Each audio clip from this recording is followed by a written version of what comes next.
Hello po mga kababayan, kamusta po kayong lahat? And once again, welcome back to another episode of Simply Talkies Vlog, your underrated vlogger. No? Ito po muli mga kababayan, tayo po ay magbibigay sa inyo ng konting balita, opinion at reaction. No? Napakaganda po nito kasi kung napansin nyo, sinabi natin na Marcos versus Marcos. Bakit nagkakaganito? Ano po ang dahilan nun, no? Kasi ito po, darating tayo dun sa exciting part, no? Actually, kaya lang natin nasabing Marcos versus Marcos, alam nyo naman, no? In reality, itong mga sibling rivalry kung tawagin nga, no? Bibihira sa magkakapatid yung talagang hindi nag-aaway, hindi nagkukulitan, nag-aasaran, di ba? Mostly pag yung anak nyo tatlo, ang magkakampi dyan yung panganay at bunso. Yung pangalawa laging left out. Laging KSP. Hindi niya alam kung saan siya papanig eh. Pansinin nyo, no? Yun lang po ako eh. Ako mapansinin din ako eh, no? KSP kasi ako.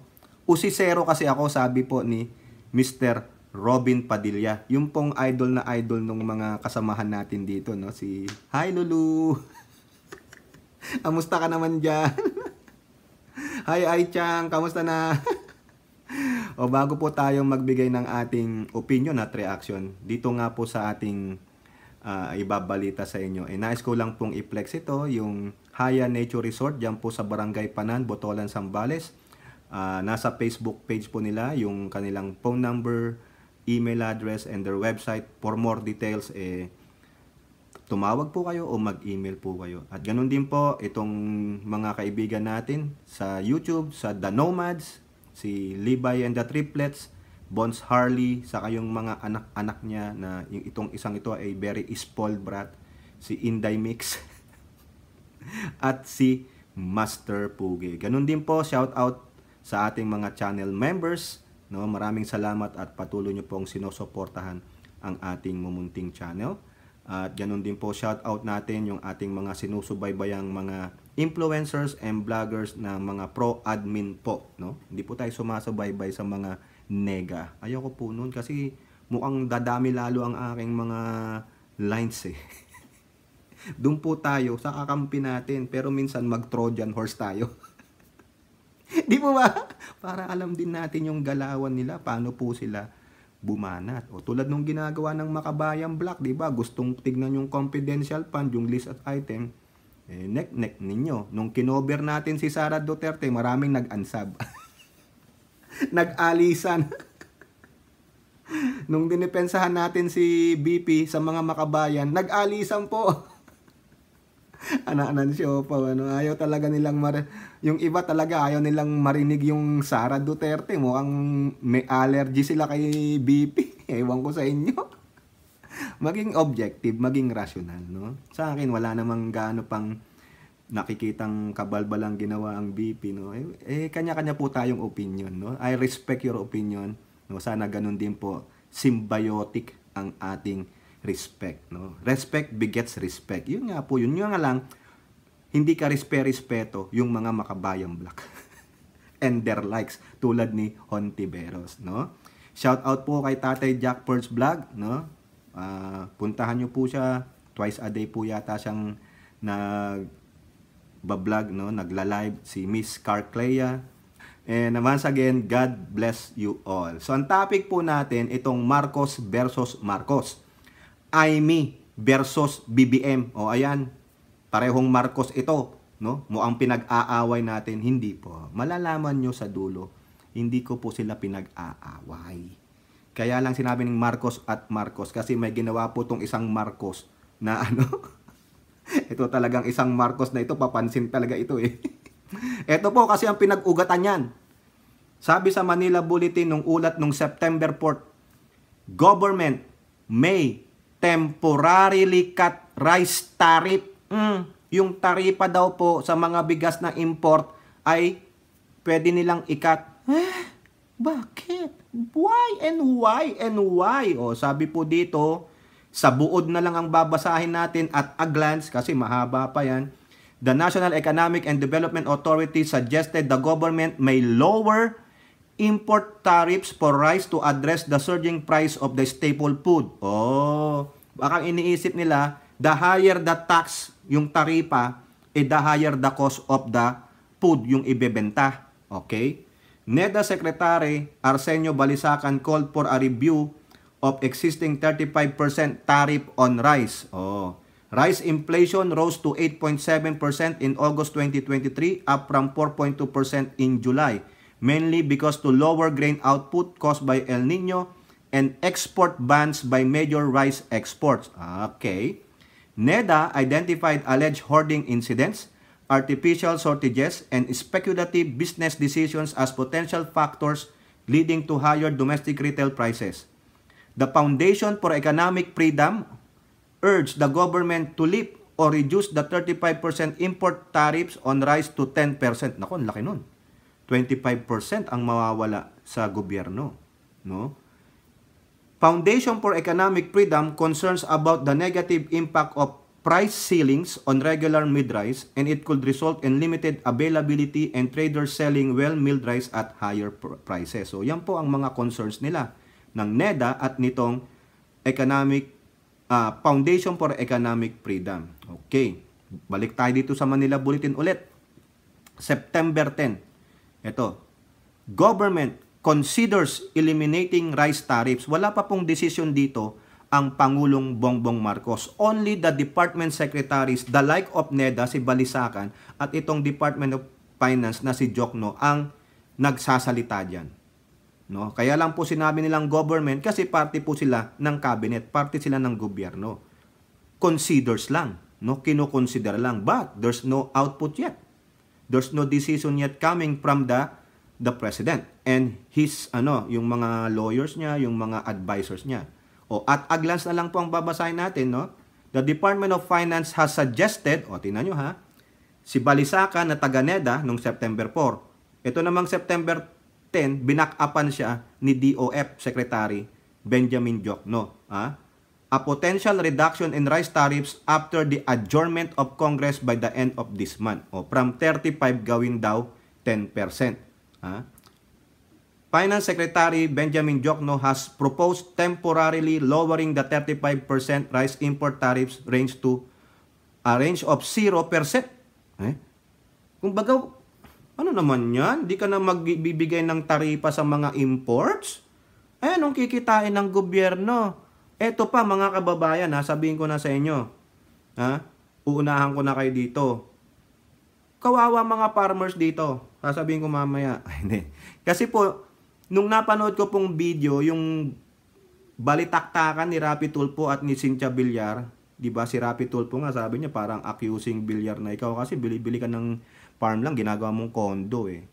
Kasi ang nagsulat ng rice tariffication law ay si Cynthia Villar in accordance with the request ng international body. Sabi niya, yung taripa na nakukuha natin dyan sa mga imports na yan, sinasubsidize din natin sa mga farmers. O ngayon, kung gagawin mong hindi ko alam kung 35 yan sabi, 35, di ba? Kung gagawin mong 0 to 10%, kung sabi mo na, the maximum is 10%, ang laki nang mamawala sa farmers, yung kanilang subsidy na 25%. Sinong kikita? Kikita yung yung nagbenta sa'yo ng bigas, yung nag-export, tapos yung nag-import, yung trader, kikita rin yan kasi hindi sila nagbayad ng malaking taripa, 10% lang, tapos papatungan nila, sinong kawawa? Di yung mabababa, kayo naman ang dahilan daw nila, nagban daw kasi yung mga major rice exporter, ng El Nino, yun. Kumbaga nilalagak sa isipan natin, pero wala pa pong sagot ang Pangulo. Malalaman natin kung ano ang sagot niya. The President can lower tariffs through an executive order, but only when Congress is not in session. Section 7 of RA 11203 allows the President to adjust rice imports duty rates within certain limits, which changes taking effect 15 days after publication. The Tariff Commission can begin hearings on the proposed reduction while waiting for Congress to adjourn. The reduction in tariffs will impact government revenues, with the Bureau of Customs having collected 16.8 billion in rice tariffs from January 8 to August 26. Oh, nakapag-kolekta naman pala ng 16.8 billion. Oh, why do you have to decrease it? Ayun lang po yung tanong ko. Hindi naman po ako economist, no? Giving up tariffs can result in lower inflation. Ayan ha, tandaan nyo daw ha. Pag binaba mo yung taripa, bababa ang inflation and bring greater benefits to the people. O, ano yung greater benefits to the people? Ano yun? O, eto, next. Eto na. Sabi ko na eh. Darating na po tayo dito. Ito pong mga agricultural groups opposing lower rice tariffs. O, yan na sila. Yung mga organisasyon po dyan ng mga magsasaka o kung sino man. O, ito. Sabi ng ABS-CBN, no? Why are agricultural groups opposing lower rice tariffs? O, yan. Agricultural groups on Tuesday reiterated their opposition to lowering tariffs, a move that economic managers said would lower rice prices, but that farmers fear could ruin local agriculture. O syempre, ba't ka pa bibili doon sa sa mga farmers, sa mga agriculture natin? Kung mas mababa naman yung taripa, di mag-import ka na lang ng mag-import. Kung ginawang zero pa ang tarif, di mag-import ka na lang ng mag-import, tuwang-tuwa yung importer. Di po ba? President Ferdinand Marcos earlier this month imposed a price cap or whatever. Other measures include cracking down on alleged rice hoarders and lowering tariffs on rice to between 0 and 10% from the current 35%. Ano ba naman itong naisip nila? Wala na bang iba yan? Kaya marami talagang magwewelge. Di po ba, mga kababayan? Ito ang sabi, what are tariffs? Ano daw po ba yung taripa? Tariffs o yung taripa are taxes collected on imported products, and according to the rice tariffication law, revenues for the government are regarded as instrument to promote local industry by taxing yung itinatax daw yung competitors nila. Ayan po yun. Because of the tax, locally produced products will generally be more affordable than imported goods. Siyempre. Diba? Anong mas aanuhin mo? Gugustuhin mo yung local o imported? Marami sa atin gusto apam. Sorry naman po, no? Ito pa. According to a briefer on rice tariffication by the Philippine Rice Research Institute, revenues will go into a Rice Competitiveness Enhancement Fund o yung RCEP that will be used for farm machinery and equipment as well as for financial assistance for farmers. Correct, di ba sinabi ko yun, yung sinasabi ni Villar, na binigyan niya po ng ilang porsyento ang mga farmers doon sa 35% na mga taripa. Kung babawasan mo, anong mangyari? Because you're after to lowering the prices and lower the inflation? Hindi naman po ako ekonomista, pero siguro malalaman nyo na rin yan. Diba? Lugi ang mga farmers. Kaya minsan ayaw na nilang mag-farm o mag-agriculture. Ito pa sabi dito, why lower them now? Jokno said reducing rice tariffs is also among the measures that the government is considering to tame inflation para daw po bumaba ang inflation, which was at 5.3% in August from 4.7% in July. Tumaas daw po ang inflation. The President has directed the economic team to implement measures that will mitigate the negative impact of the price controls on rice retailers and farmers. We need to adopt a comprehensive approach to help ensure that rice supply remains sufficient at reduced price. May mga reason po sila. Pero, ang apektado ay mga agriculture. Itong mga nagtatrabaho sa agriculture. Diba? Ito po, sabi ni Dr. Cecilio Pedro of the Federation of Filipino-Chinese Chamber of Commerce and Industry said earlier this month that cutting tariffs would help encourage rice imports and ensure supply. Paano naman po yung ating local production? Anong mangyayari? Tinitingnan nila yung cost at pag yung cost mataas, hindi sila bibili ng palay para isupply sa market at lower price.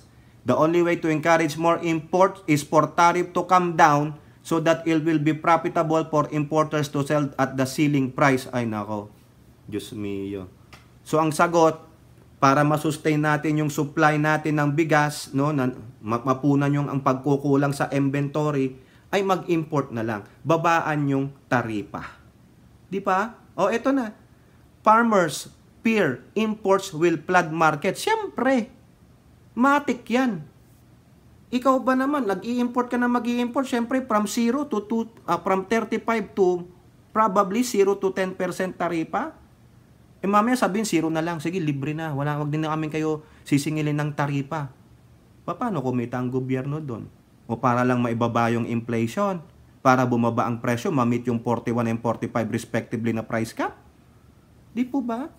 O ito, walang rice shortage. Sabi rin ng Pangulo, walang rice shortage eh. Enough ang supply natin eh, di ba? Sinasabi niya yan dun sa mga speech niya sa 4 na bayan na nag-distribute siya ng mga 25 kilos of rice at nandyan din po yung balita sa Presidential Communications Office FB page.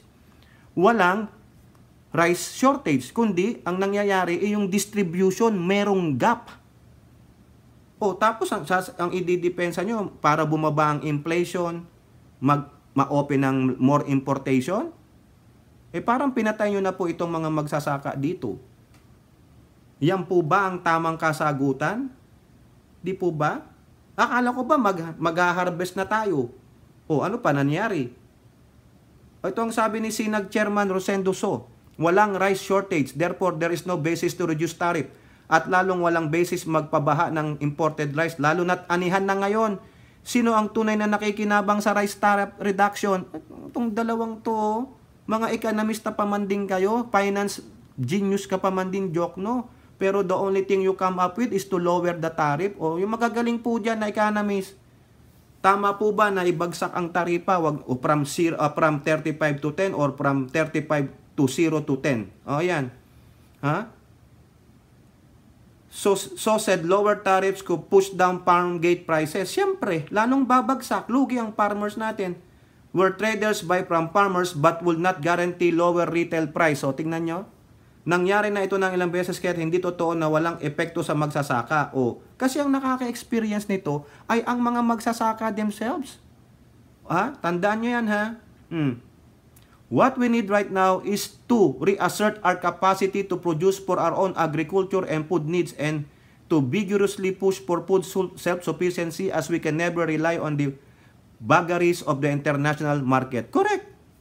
What can we done to ensure rice supply? Ito po. Ang sabi po nila, si James Magbanwa. Ngayon, nagha-harvest na, bumababa na ang presyo. I advise, siguro tama na usually pag-harvest kung ano dinidikta ng market, doon tayo. Di po ba? Lahat ng kailangan natin magsasaka, ibigay natin. Ayan. Tapos babagsakan nyo ng 0 to 10 taripa. O di kaya import na lang ng import. Nako, yari kayo dyan. Talagang magwewelga ang mga ito. Lalabas yan sa kalye. Imbis na nagtatanim sila doon, nag-harvest sila doon, lalabas sila sa kalye. Ito na nangyari nung September 25. Headline sa Philstar Global. More farmers group calls to remove Jokno and Balisacan. Ayan, nananawagan na po ang mga farmers group na tanggalin na tong dalawa, si Balisacan at si Jokno. More farmers group joined the calls for President Marcos to remove Finance Secretary Benjamin Jokno and Socio-Economic Planning Secretary Arsenio Balisacan over the alleged preferential treatment on importation by moving to bring down tariffs on rice and other imported agricultural products. At least 20 more peasant, sobra naman tong English nito, peasant, talagang kawawa naman yung word na yan. Hindi ba derogatory yan? Peasant. It's an English adage na napakababa mo naman. At least 20 more organization, tanggalin ko na po yung peasant ha. That is derogatory. Sorry po. Signed the petition to replace Jokno and Balisacan after 6 groups initiated the campaign to ask the 2 members of the economic team. 20 plus 6, Lenny, add. Samahang Industriya ng Agrikultura, yung SINAG, Chairman Rosendo So vowed that more protest action will be held in front of the Department of Finance building to bat for the removal of Jokno and Balisacan. Ayan. More agricultural groups are joining the call of the rice industry stakeholders to reject all proposal to reduce or remove tariffs on our most loved food commodities, rice, pork, chicken, and corn. We all know that Secretaries Jokno and Balisacan are not only proposing tariff reduction on rice, but also on pork, chicken, and corn. Ay, nako! Meron pala kayong backdoor. Ay nako, ano ba naman kayo? Kakahiya naman ito mga kababayan. Hindi ko na po babasahin dito yung mga ano. Basta yung commodities na po pala yun, kasama pa. O ito po, o ano nangyari dyan? No? So marami pong nananawagan. Ano lang sabi ni Jokno? Manila Bulletin. Jokno dismisses call for resignation. Wishes critics wonderful weekend. September 15. bago po lumabas yung balita na more groups kasi may nauna dun eh. Yung sabi niya, wonderful weekend. Alang yan, no? Kumbaga, sa entertainment industry ang tawag dyan. Yung tulad nung sinasabi nung inyong favorite na Vice, no? Ito, ginamit din ni MTRCB Lala Soto eh. Unbothered. Gamitin natin kay Joke, no? Unbothered. I'm just gonna do my job. Anak ng siopaw. Ito pa, September 25, o nung lumabas yung binasa natin kanina, ha? Yung sinasabi ni Sinag na marami daw pang mga farmers ang sasama o mga grupo. Anong sabi niya? Sabi sa inyong favorite social media reporter, Rappler.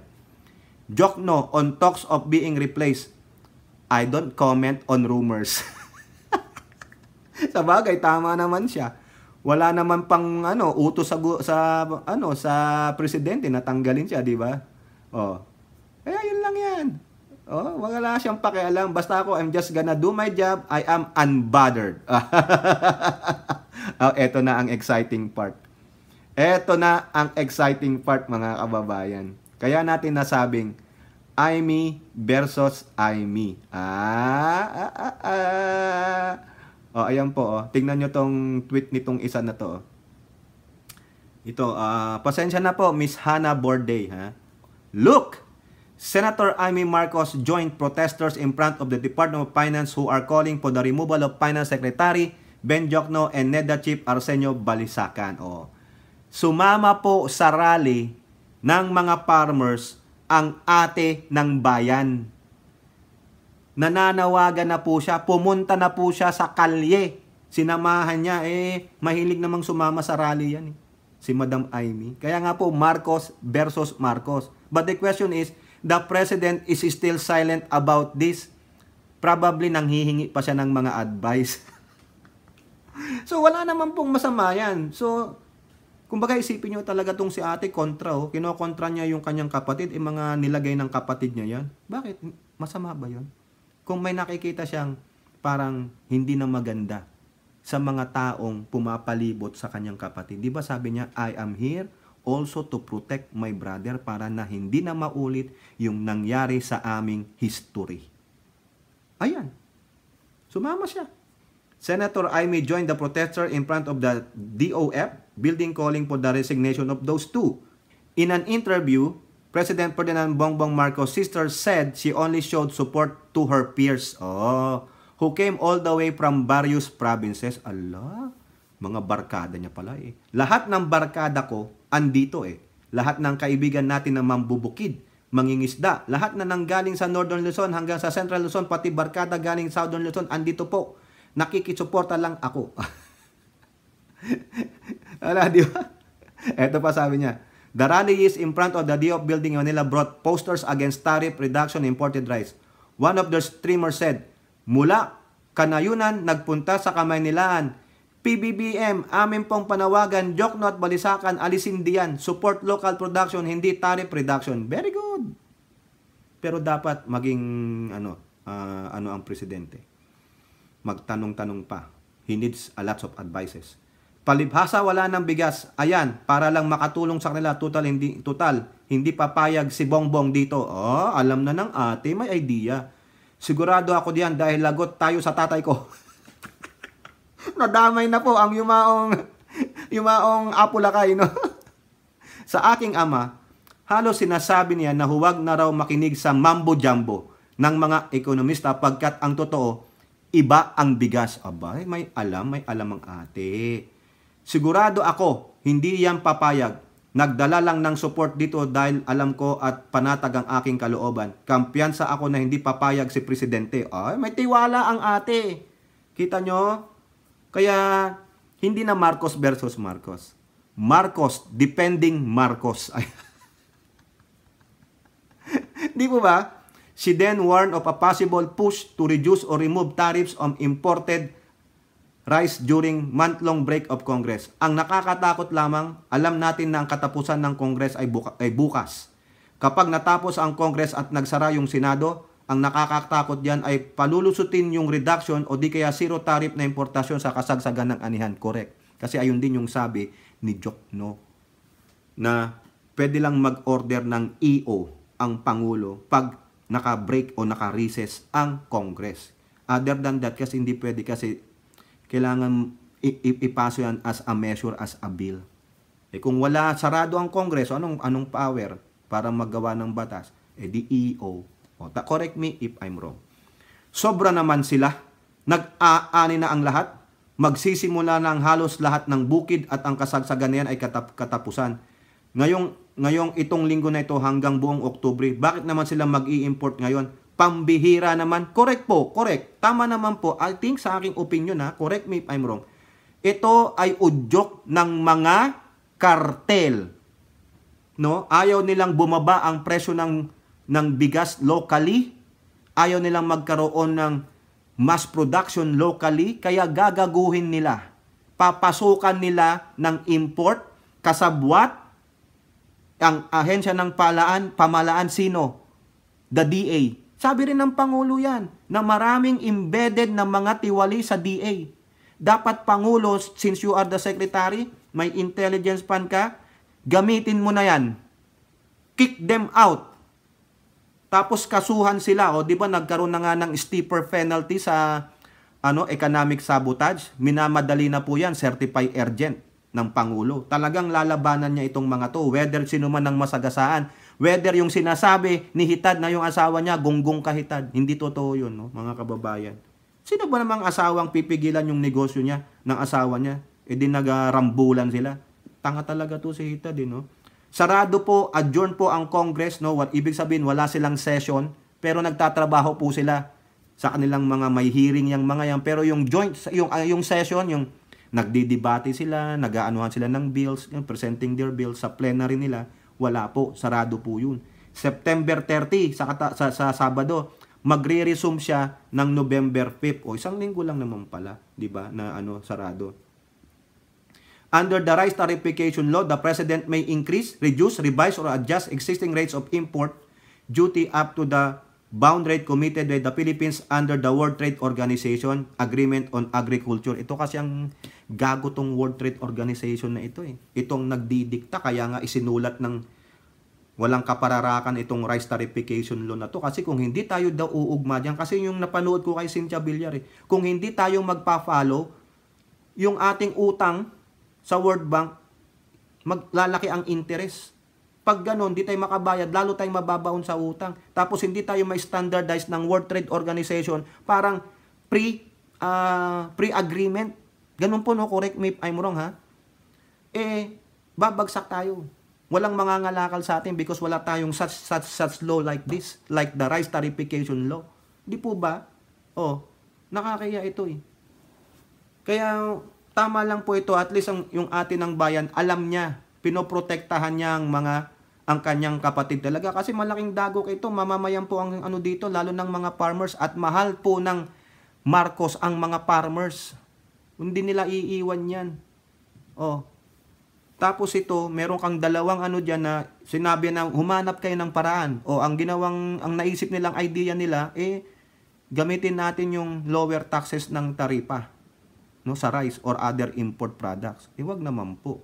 Alamin nyo muna yung side ng kabila. Hindi yung kayo-kayo na lang dyan. Kausapin nyo muna. Ito po nangyari, mga kababayan. Ito na. September 26. Marcos, si Pangulong Bongbong, rejects proposed rice tariffication reduction. Wagi. Nagwagi si Madam Amy. Diba? Kaya wala na yung Marcos versus Marcos. Marcos help Marcos. Si ate, tinulungan si ading.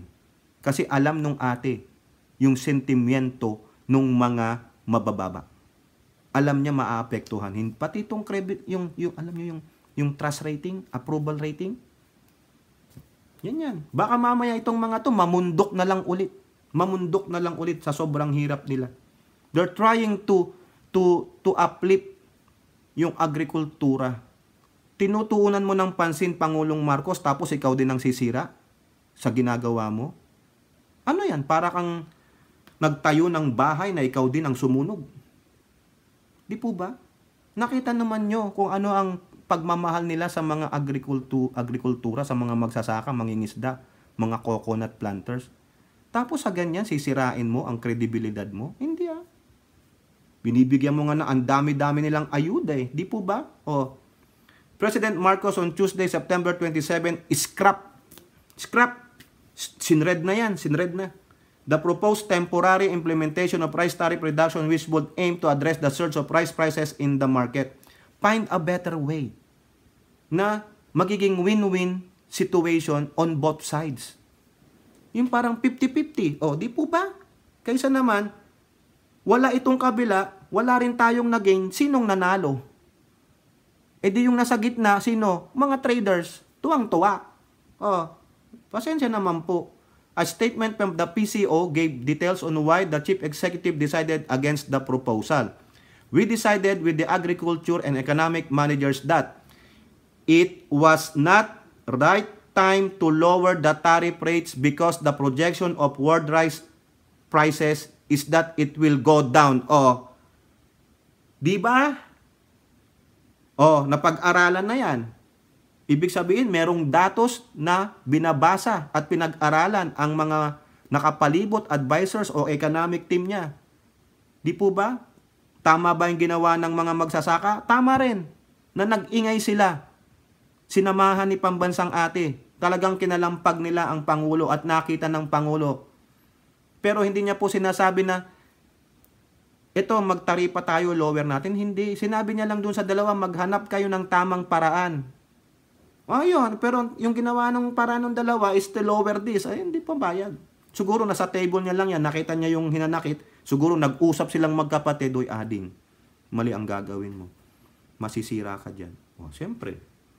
Nakikinig naman ng Pangulo natin. Cool nga yan, cool na cool. Si Mr. Cool, di ba? Wag na, scrap na yan. So, this is not the right time to lower tariffs. Tariffs are generally lowered when the price is going up. Good job. Diba? Ayan po, ginawa niya po yung statement na yan during the sectoral meeting when NEDA presented updates on the proposed rice tarification reduction with inputs from the DOF, DTI, and the Department of Budget Management. Farmers Group, along with Presidential Senator Amy Marcos, also expressed concern against the proposed rice tariff. Tama po yun. No? Kaya at least, pinakinggan po. Ito pa ang sabi ng Pangulo para ma-confirm natin na tama yung desisyon niya, yung sinasabi ko sa inyo.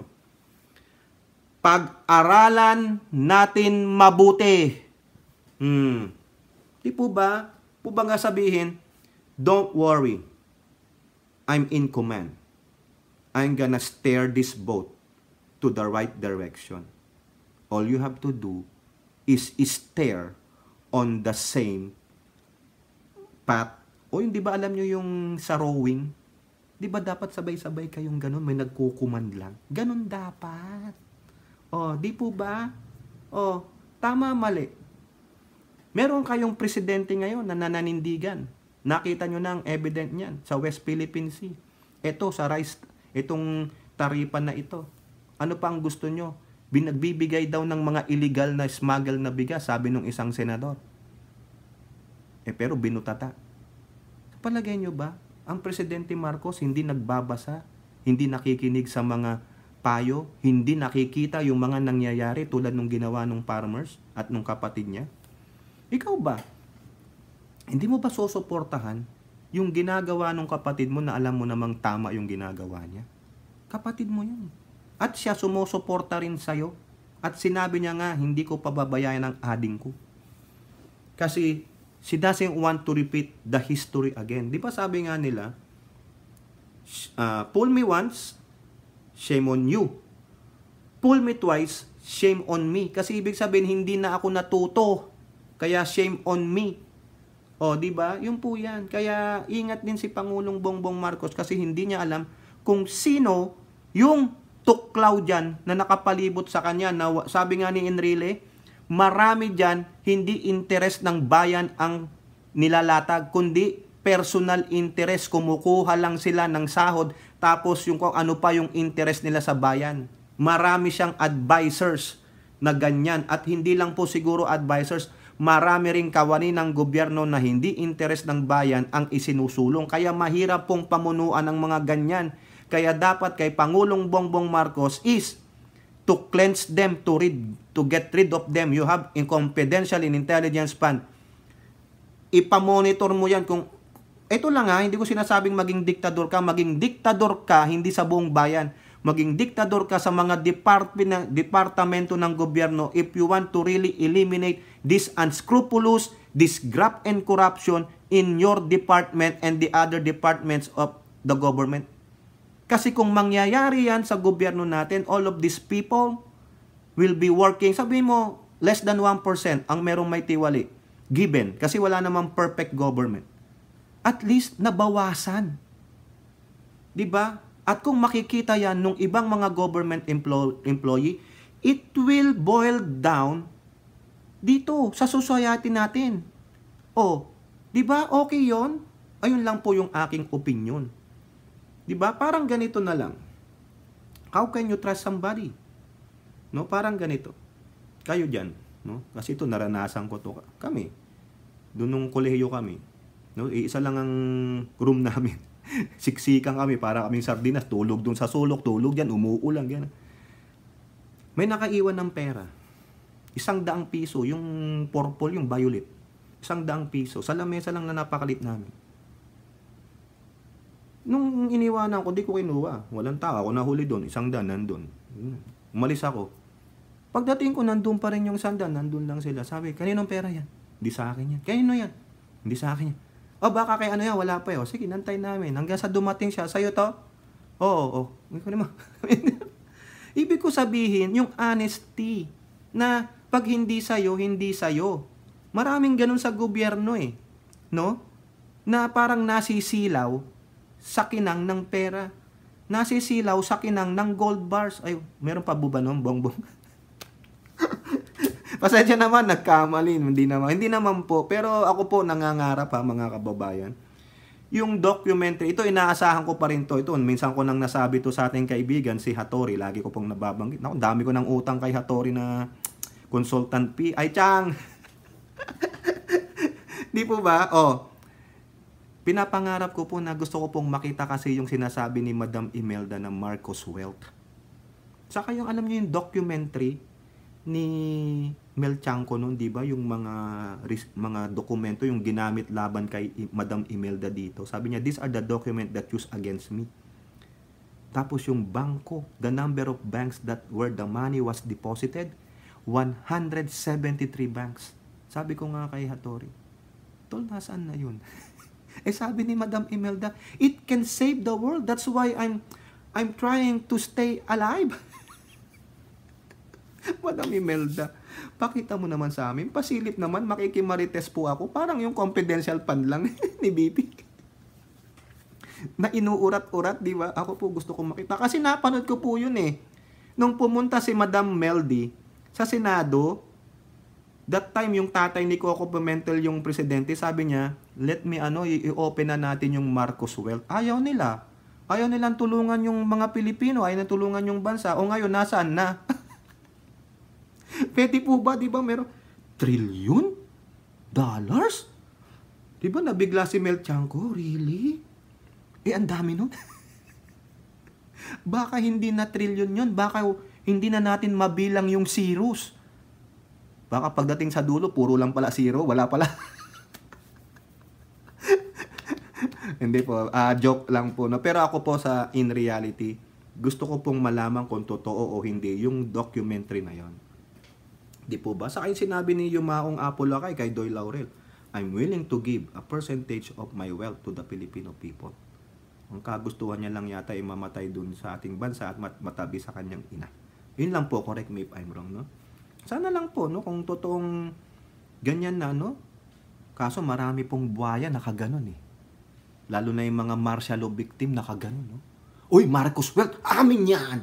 Para bang yung alam niyo yung Palo Sebo na yung handa silang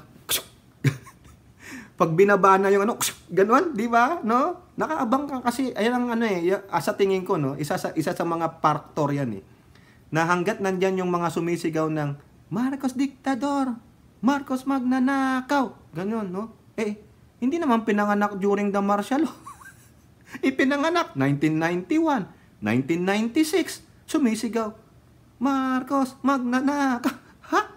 Marcos Diktador, ha? Anong pinag-aralan ninyo? Di po ba? Yan po, no, mga kababayan, lang po yung balita natin sa PBBM admin good news, no? At least Marcos versus Marcos? Hindi po. Marcos help Marcos. Yun po yan. Kayo po, ano po yung masasabi? Comment down below and don't forget to like and share. Hope to see you on the next videos. Bye-bye. God bless.